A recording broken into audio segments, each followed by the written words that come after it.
मैं doctor Dharmendra Kumar, associate professor, department of chemistry, MSJ, government college Bharatpur. आज हम अध्ययन करेंगे stereo chemistry, part 6, relative and absolute configuration, आपेक्षिक व निरपेक्ष विन्यास।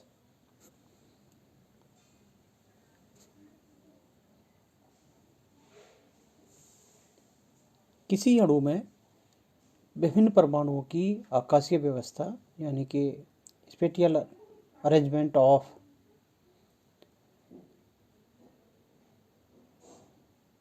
कंपाउंड का जो विन्यास है वो अत्यंत महत्वपूर्ण होता है। किसी यौगिक के वास्तविक विन्यास को उसका निरपेक्ष यानी कि एब्सोल्यूट कन्फिगरेशन कहा जाता है। जो दो एनेंशियोमर्स बनते हैं उन समावयवियों में से एक दक्षिण ध्रुवण घूर्णक होता है जबकि दूसरा वाम ध्रुवण घूर्णक।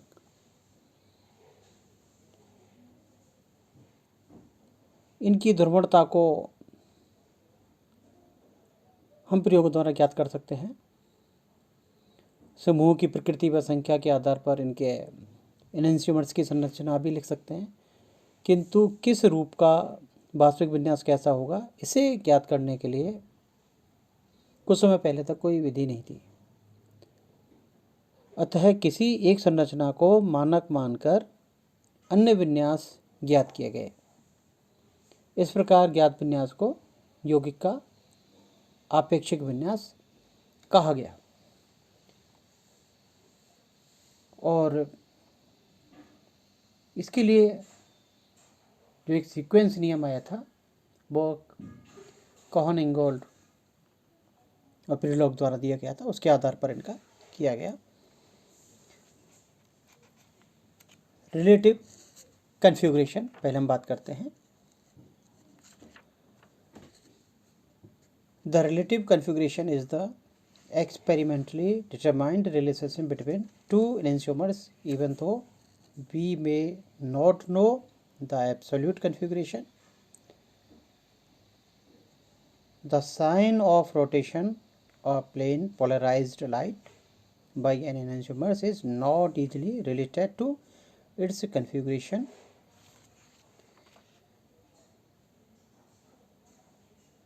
This is true even for substances with very similar structure. रोजनॉफ ने 1906 में विन्यास को की ये विधि दी थी। उन्होंने स्वेच्छा से प्लस व माइनस ग्लिसरेल्डिहाइड की संरचनाएं थी, जैसे हम नीचे देख पा रहे हैं संरचनाओं को। इन संरचनाओं में एसिमेट्रिक कार्बन परमाणु के चतुष्फलक के सिरे पर CHO तथा पीछे की ओर CH2OH समूह है तथा H और OH आगे की ओर इंगित है।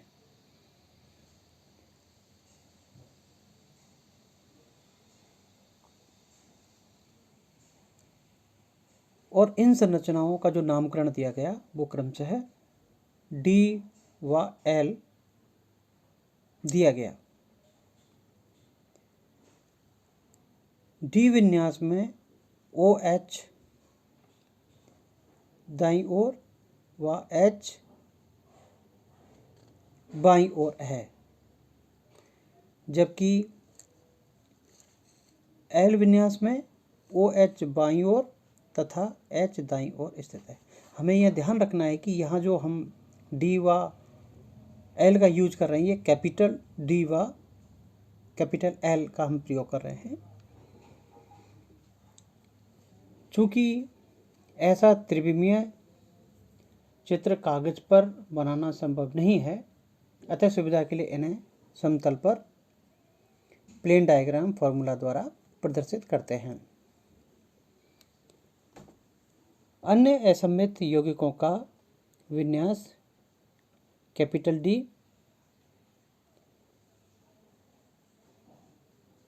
व कैपिटल एल ग्लिसरैल्डिहाइडों के विन्यास के आधार पर निरूपित किया गया। जो समावयवी डी, ये ब्रैकेट में हम जैसे देख पा रहे हैं फिगर में, ब्रैकेट में प्लस साइन आ रहा है,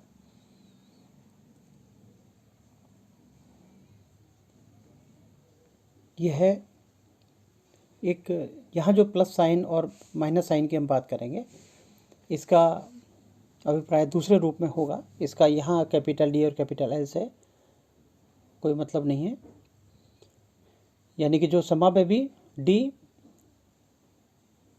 प्लस ग्लिसरैल्डिहाइड में परिवर्तित किया जा सके अथवा उससे प्राप्त किया जा सके वह डी विन्यास युक्त अथवा डी श्रेणी का सदस्य होगा।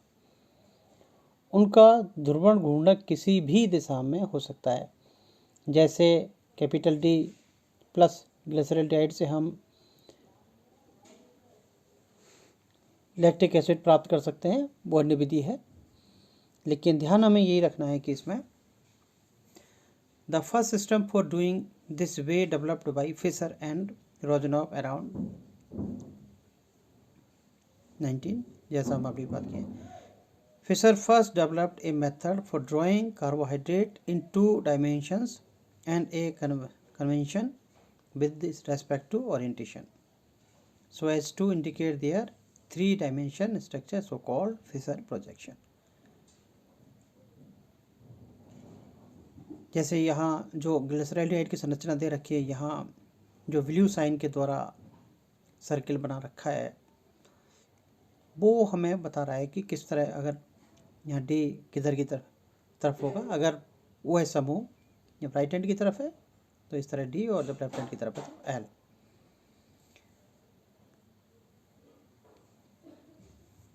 In carbohydrates, in general, the OH group attached to the penultimate carbon atom from the bottom in the chain determines the assignment of D or L.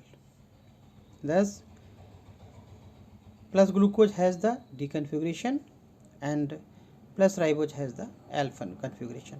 जैसे हम देख पा रहे हैं डी ग्लूकोज, यहाँ इस ग्लूकोज की स्ट्रक्चर है और नीचे का जो OH है यहाँ देख पा रहे हैं हम, तो वो डी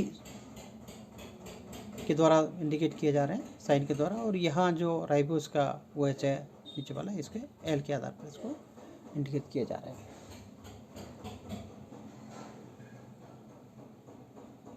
ध्यान में ये रखना है, किसी यौगिक के नाम के पहले डी, कैपिटल डी अथवा कैपिटल एल अक्षर उस अणु की संरचना के बारे में जानकारी देते हैं, जबकि स्मॉल डी व स्मॉल एल अक्षर इसके ऑप्टिकल प्रॉपर्टीज़ को प्रदर्शित करते हैं।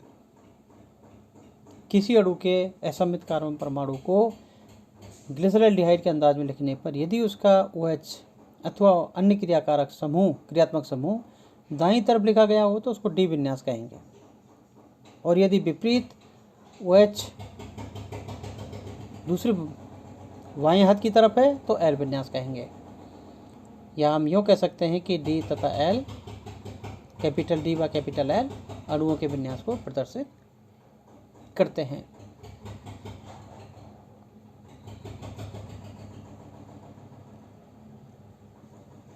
इसी तरह हमने नीचे भी जो स्ट्रक्चर दे रखी है, हम यहाँ देख सकते हैं कि किस तरह, यहाँ जैसे एलेनिन और साइरिन के 2 एग्जाम्पल हैं, लेकिन दोनों ही तरफ बाईं हाथ की तरफ NH2 समूह है, इसलिए एल इसमें यूज किया गया है। यानी कि the notation was extended to alpha amino acid, L enantiomers are those in which the NH2 group is on the LHS of the Fisher projection, in which the carboxylic group appears at the top. Conversely, the D enantiomers are those in which NH2 group is on the RHS. Thus, plus alanine and minus serine are L amino acid.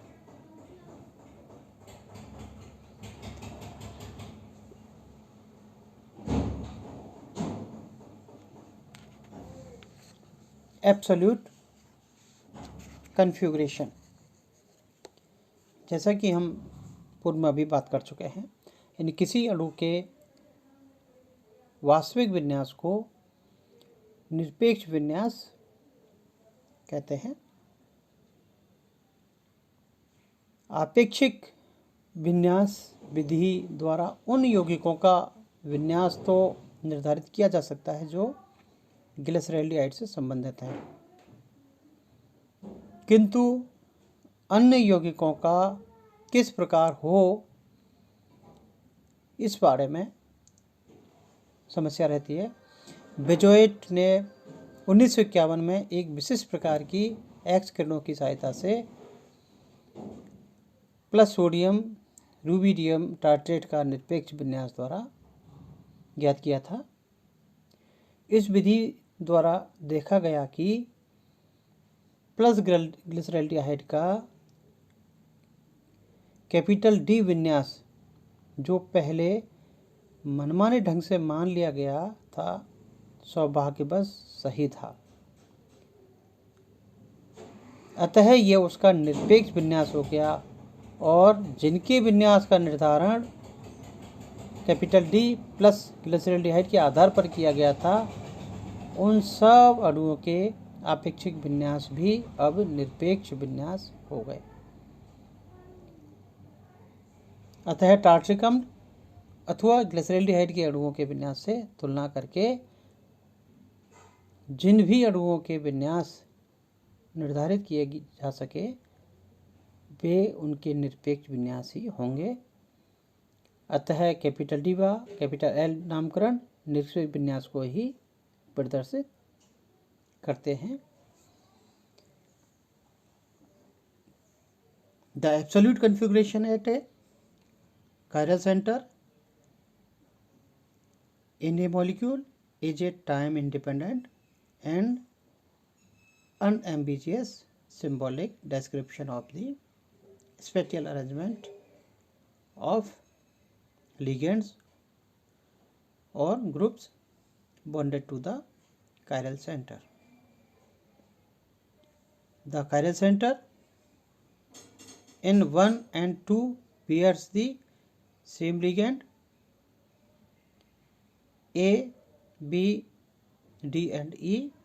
However, 1 and 2 are not superimposable on each other, meaning that the arrangement of the ligands around the chiral center in 1, however 1 and 2 are not superimposable on each other, meaning that the arrangement of ligands around the chiral center in 1 and in 2 is different.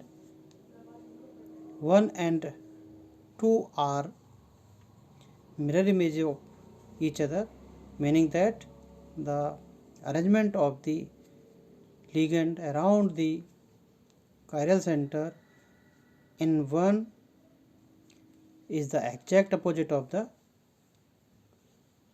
2. Chiral centers in 1 and 2 are said to have opposite absolute configurations. According to RS convention, if the absolute configuration at the chiral center in 1 is R, that the at the chiral centers in 2 is S और vice versa. यानी कि हम कह सकते हैं कि absolute विन्यास के माध्यम से हम इसका जो नामकरण की आर व एस जो पद्धति है इनको हम करते हैं, जिसका हम वास्तविक विन्यास ज्ञात कर सकते हैं। तो जो विन्यास है इसको ज्ञात कर सकते हैं। धन्यवाद।